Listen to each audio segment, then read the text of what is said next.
शिव बाबा याद है ना। ओम शांति। 9 मार्च 2024 के ईश्वरीय महावाक्य। पहले सुनते हैं मुरली के मुख्य पॉइंट्स। बाबा ने कहा, यह नॉलेज है सोर्स ऑफ इनकम। इससे तुम्हारी बहुत इनकम होती है। बाप तुमको अभी बहुत तरावटी माल दे रहे हैं, उसको हजम करना चाहिए। इस पढ़ाई से बहुत बड़ी राजाई स्थापन हो रही है, तो पुरुषार्थ ऐसा करना है जो राजा बनो। बाप तो सबकी बैटरी चार्ज करने आए हैं, उनका फर्ज ही है सर्विस करना। इस समय देखो तुम बच्चों पर कितनी मेहनत करते हैं। हर एक आत्मा में ताकत भरने के लिए बाप एक एक को सर्च लाइट देते हैं, करंट देते हैं। अगर किसकी बुद्धि बाहर भटकती होगी तो वह करंट को कैच नहीं कर सकेंगे। ऐसी आत्माओं को फिर मिलेगा क्या। फिर बाबा ने कहा, जितना तुम याद में रहेंगे उतनी बैटरी चार्ज होती जाएगी। सुबह को याद में बैठना बहुत अच्छा है, लेकिन ऐसा भी नहीं कि याद में बैठ ही जाना है। चलते फिरते उठते बैठते भी याद में रहो तो बैटरी चार्ज होती रहेगी। यह बड़ी सहज प्योर होने के लिए भट्ठी है। जो जितना बाप को प्यार करेंगे उतना प्यार पाएंगे। लास्ट में बाबा ने कहा, अभी तुम नई दुनिया में ट्रांसफ़र हो रहे हो, इसलिए इस पुरानी दुनिया और पुराने शरीर से उपराम रहना है।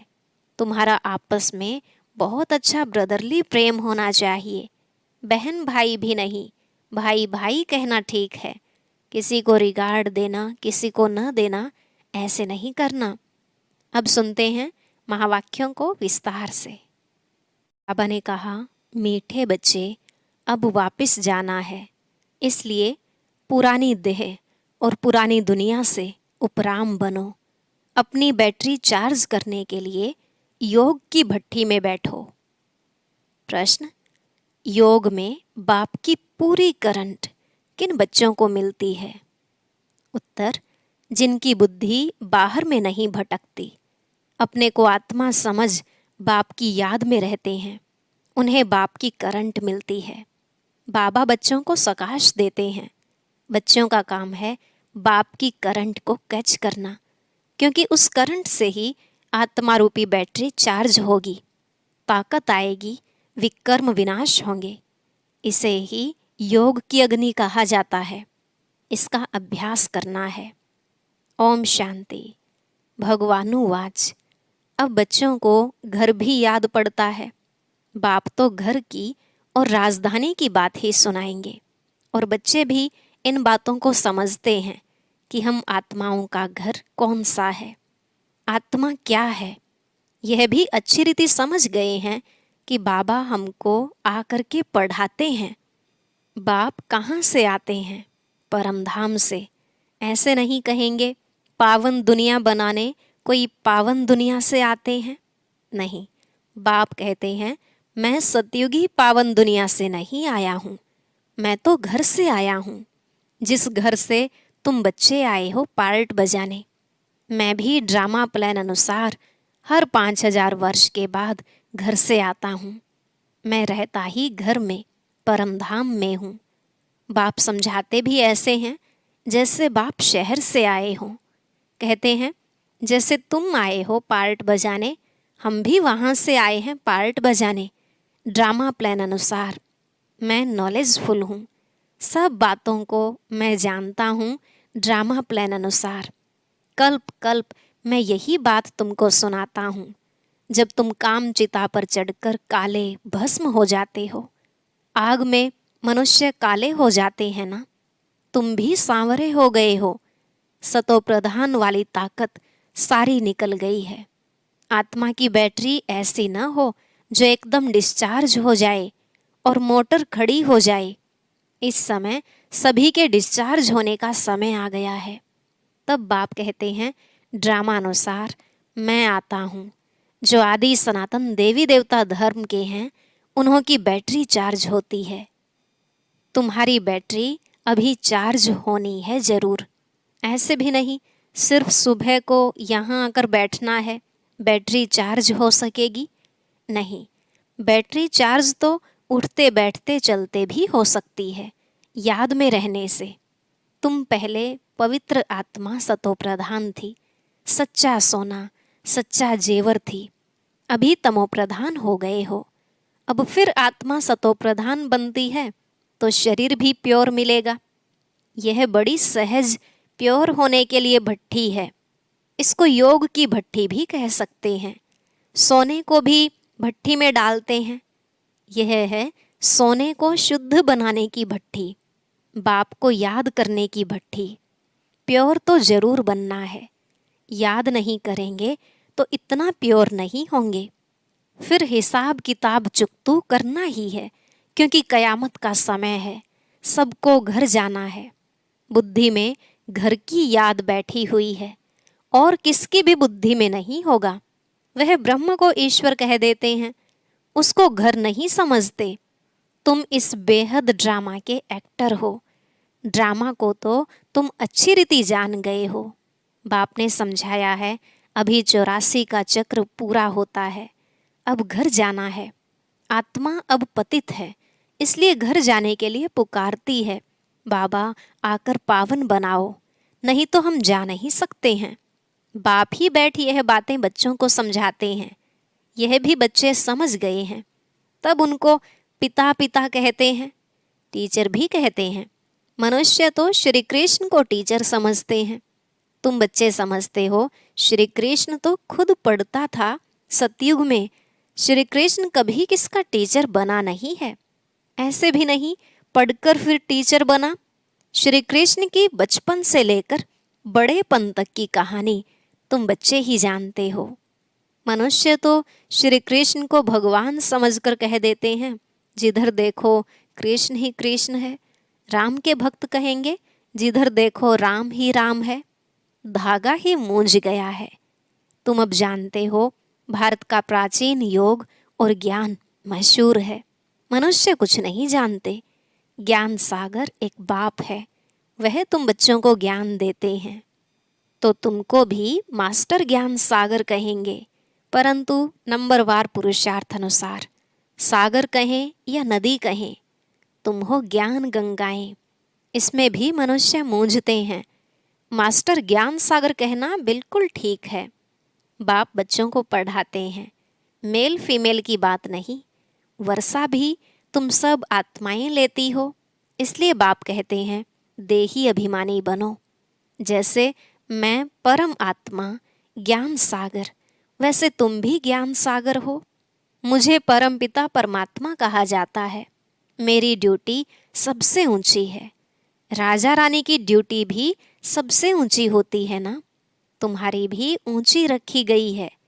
यहाँ तुम जानते हो हम आत्माएं पढ़ती हैं, परमात्मा पढ़ाते हैं, इसलिए देही अभिमानी भव। सब ब्रदर्स हो जाते हैं। बाप कितनी मेहनत करते हैं। अभी तुम आत्माएं ज्ञान ले रही हो, फिर वहाँ जाएंगी तो प्रारब्ध चलती है। वहाँ सबका ब्रदरली प्रेम रहता है। ब्रदरली प्रेम बहुत अच्छा चाहिए। किसको रिगार्ड देना, किसको न देना, ऐसा नहीं। वो लोग कहते हैं हिंदू मुसलमान भाई भाई, परंतु एक दो को वह रिगार्ड नहीं देते हैं। बहन भाई नहीं, भाई भाई कहना ठीक है। ब्रदरहुड। आत्मा यहाँ पार्ट बजाने आई है, वहाँ भी भाई भाई होकर रहती है। घर में जरूर सब भाई भाई होकर रहेंगे। बहन भाई यह चोला तो यहाँ छोड़ना पड़ता है। भाई भाई का ज्ञान बाप ही देते हैं। आत्मा भ्रिकुटी के बीच रहती है। तुमको भी नज़र यहाँ डालनी है। हम आत्मा शरीर रूपी तख्त पर बैठे हैं। यह आत्मा का सिंहासन व अकाल तख्त है। आत्मा को कभी काल खाता नहीं। सबका तख्त यह है भ्रिकुटी के बीच। इस पर वह अकाल आत्मा बैठी है। कितनी समझने की बातें हैं। बच्चे में भी आत्मा जाती है तो भ्रिकुटी के बीच में बैठती है। वो छोटा तख्त फिर बड़ा होता जाता है। यहाँ गर्भ में आत्मा को भोगनी पड़ती है। तब पश्चाताप करते हैं, हम कभी पाप आत्मा नहीं बनेंगे। आधा कल्प पाप आत्मा बनते हैं। अभी बाप द्वारा पावन आत्मा बनते हैं। तुम तन मन धन सब कुछ बाप को देते हो, इतना दान कोई जानते नहीं। दान लेने और देने वाला भी भारत में ही आता है। यह सब महीन बातें हैं समझने की। भारत कितना अविनाशी खंड बना है और सब खंड खत्म होने वाले हैं। यह बना बनाया ड्रामा है। यह तुम्हारी बुद्धि में है, दुनिया नहीं जानती। इनको नॉलेज कहना अच्छा है। Knowledge is source of income. इनसे इनकम बहुत होती है। बाप को याद करो, यह भी नॉलेज देते हैं। फिर सृष्टि चक्र की भी नॉलेज देते हैं। इसमें मेहनत है।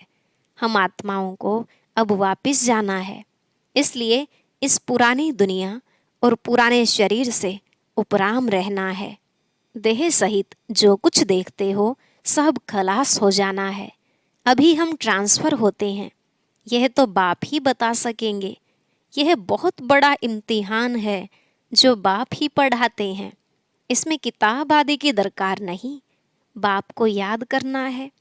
बाप 84 का चक्र समझा देते हैं। ड्रामा की ड्यूरेशन को तो कोई जानते नहीं, घोर अंधियारे में है। तुम अभी जगे हो, मनुष्य तो जगते नहीं हैं। कितनी तुम मेहनत करते हो, विश्वास नहीं करते कि भगवान आकर इन्हों को पढ़ाते हैं। जरूर कोई में तो आएंगे ना। अब बाप आत्माओं को राय देते हैं, ऐसे ऐसे करो जो मनुष्य समझ जाएं। तुम्हारे लिए तो सहज है। नंबरवार तो हैं ही, स्कूल में भी नंबरवार होते हैं, पढ़ाई में भी नंबरवार होते हैं। इस पढ़ाई से बड़ी राजाई स्थापन हो रही है। पुरुषार्थ ऐसा करना है जो हम राजा बने। इस समय जो तुम पुरुषार्थ करेंगे वह कल्प कल्पांतर करते रहेंगे। इसको ईश्वरीय लॉटरी कहा जाता है। किसको थोड़ी, किसको बड़ी लॉटरी होती है। राजाई की भी लॉटरी है। आत्मा जैसा कर्म करती है ऐसी लॉटरी मिलती है। कोई गरीब बनते हैं, कोई साहूकार बनते हैं। इस समय तुम बच्चों को सारी लॉटरी बाप से मिलती है। इस समय के पुरुषार्थ पर बहुत मदार है। नंबर 1 पुरुषार्थ है याद का। तो पहले योग बल से स्वच्छ तो बने। तुम जानते हो जितना हम बाप को याद करेंगे उतनी नॉलेज की धारणा होगी और बहुतों को समझाकर अपनी प्रजा बनाएंगे। भल कोई भी धर्म वाला हो, जब आपस में मिलते हो तो बाप का परिचय दो। आगे चल वह देखेंगे कि विनाश सामने खड़ा है। विनाश के समय मनुष्यों को वैराग्य आता है। हमको सिर्फ कहना है तुम आत्मा हो। हे गॉड फादर, किसने कहा? आत्मा ने। अब बाप आत्माओं को कहते हैं कि मैं तुम्हारा गाइड बनकर तुमको ले जाऊंगा मुक्तिधाम में।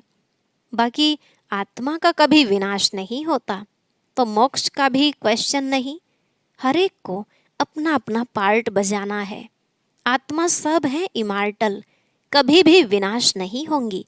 बाकी वहाँ जाने के लिए बाप को याद करो तो विकर्म विनाश होंगे, घर चले जाएंगे। आखिरीन बड़े बड़े सन्यासी भी समझेंगे वापिस तो सबको जाना है। तुम्हारा पैगाम सबकी बुद्धियों में ठक्का करेगा। तब तो गायन है, अहो प्रभु तुम्हारी गत मत। तो जरूर किसको मत देंगे या अपने पास रखेंगे। उनकी मत से सदगति कैसे होती है सो जरूर बताएगा ना। फिर वह कहते हैं तुम्हारी गतमत तुम जानो, हम नहीं जानते हैं। यह भी कोई बात है? बाप कहते हैं इस श्रीमत से तुम्हारी गति हो जाती है। अभी तुम जानते हो, बाबा जो जानते हैं वह हमको सिखलाते हैं। तुम कहेंगे हम बाबा को जानते हैं। वो गाते हैं तुम्हारी गतमत तुम जानो, परंतु तुम ऐसे नहीं कहेंगे। बुद्धि में सारा ज्ञान बैठ जाए, इसमें भी टाइम लगता है। संपूर्ण तो अभी कोई बना नहीं है। संपूर्ण बन जाए तो यहाँ से चले जाएं। जाना तो है नहीं। अब सब पुरुषार्थ कर रहे हैं। बाबा को भल पहले जोर से वैराग्य आया। देखा डबल सिरताज बनता हूँ। यह भी ड्रामानुसार बाबा ने दिखाया। मैं तो झट खुश हो गया, खुशी के मारे सब कुछ छोड़ दिया। विनाश भी देखा तो चतुर्भुज भी देखा, समझा अभी राजाई मिलती है, थोड़े रोज में विनाश हो जाएगा। ऐसा नशा चढ़ गया। अभी तो समझते हैं यह तो ठीक है, राजधानी बनेगी, यह बहुतों को राजाई मिलनी है, एक हम जाकर क्या करेंगे। यह ज्ञान अभी मिलता है, पहले खुशी का पारा चढ़ गया। पुरुषार्थ तो सबको करना है, तुम पुरुषार्थ के लिए बैठे हो, सुबह को याद में बैठते हो, यह बैठना भी अच्छा है। जानते हो बाबा आया है, बाप आया या दादा आया, यह तो गुड़ जाने, गुड़ की गोथरी जाने। एक एक बच्चे को देखते रहेंगे, एक एक को बैठ सकाश देते हैं। योग की अग्नि है ना, योग अग्नि से उनके विकर्म भस्म हो जाएं। जैसे कि बैठकर लाइट देते हैं, एक एक आत्मा को सर्च लाइट देते हैं। जैसे बाप कहते हैं, मैं हर एक आत्मा को बैठ करंट देता हूँ तो ताकत भरती जाए। अगर किसकी बुद्धि बाहर में होगी तो फिर करंट को कैच नहीं कर सकेंगे, बुद्धि कहाँ ना कहाँ भटकती रहेगी, उनको मिलेगा फिर क्या। कहते हैं मिठरा घुरते घुराए, तुम प्यार करेंगे तो प्यार पाएंगे। बुद्धि बाहर भटकती रहेगी तो बैटरी चार्ज नहीं होगी। बाप बैटरी चार्ज करने आता है, उनका फर्ज है सर्विस करना। बच्चे सर्विस स्वीकार करते हैं व नहीं, यह तो उनकी आत्मा जाने। किस ख्यालात में बैठे हैं, यह सब बातें बाप समझाते हैं। मैं भी परम आत्मा हूँ, मुझ बैटरी के साथ योग लगाते हो, मैं भी सकाश दूंगा। बहुत प्यार से एक एक को सकाश देता हूँ। तुम तो बैठेंगे, बाप को याद करेंगे। बाबा कहते हैं मैं एक एक आत्मा को सकाश देता हूँ, सामने बैठ लाइट देता हूँ। तुम तो ऐसे नहीं करेंगे, जो पकड़ने वाले होंगे वह पकड़ेंगे और उनकी बैटरी चार्ज होगी। बाबा दिन प्रतिदिन युक्तियाँ तो बताते रहते हैं, बाकी समझा न समझा यह तो नंबरवार स्टूडेंट पर मदार है। तुम्हें बहुत तरावटी माल मिल रहा है, कोई हजम भी करे ना। बड़ी लॉटरी है, जन्म जन्मांतर कल्प कल्पांतर की लॉटरी है, इस पर पूरा अटेंशन देना है। बाबा से हम करंट ले रहे हैं। बाप भी भ्रिकुटी के बीच में बैठा है, बाजू में। तुमको भी अपने को आत्मा समझ बाबा को याद करना है, न कि ब्रह्मा को। हम उनसे योग लगाकर बैठे हैं, इनको देखते भी हम उनको देखते हैं। आत्मा की ही बात है ना। अच्छा, मीठे मीठे सिकिलधे बच्चों प्रति माता पिता बाप दादा का याद प्यार और गुड मॉर्निंग। रूहानी बाप की रूहानी बच्चों को नमस्ते। रूहानी बच्चों की रूहानी बाप दादा को नमस्ते नमस्ते, गुड मॉर्निंग, शुक्रिया बाबा, शुक्रिया। धारणा के लिए मुख्य सार। पहला पॉइंट, आत्मा को स्वच्छ बनाने के लिए सवेरे सवेरे बाप से सर्च लाइट लेनी है। बुद्धियोग बाहर से निकाल एक बाप में लगाना है, बाप की करंट को कैच करना है। दूसरा, आपस में भाई भाई के सच्चे लव से रहना है, सबको रिगार्ड देना है। आत्मा भाई अकाल तख्त पर विराजमान है, इसलिए भ्रिकुटी में ही देखकर बात करनी है। आज का वरदान, अपने संपर्क द्वारा अनेक आत्माओं की चिंताओं को मिटाने वाले सर्व के प्रिय भव। अपने संपर्क द्वारा अनेक आत्माओं की चिंताओं को मिटाने वाले सर्व के प्रिय भव। बाबा ने कहा, वर्तमान समय व्यक्तियों में स्वार्थ भाव होने के कारण और वैभवों द्वारा अल्पकाल की प्राप्ति होने के कारण आत्माएं कोई न कोई चिंता में परेशान हैं। आप शुभ चिंतक आत्माओं के थोड़े समय का संपर्क भी उन आत्माओं की चिंताओं को मिटाने का आधार बन जाता है। आज विश्व को आप जैसी शुभ चिंतक आत्माओं की आवश्यकता है, इसलिए आप विश्व को अति प्रिय हो। स्लोगन, आप हीरे तुल्य आत्माओं के बोल भी रत्न समान मूल्यवान हो। आप हीरे तुल्य आत्माओं के बोल भी रत्न समान मूल्यवान हो। ओम शांति। अब सुनते हैं आज की अव्यक्त मुरली। इसके लिए ऊपर दिए गए बॉक्स पर क्लिक करें।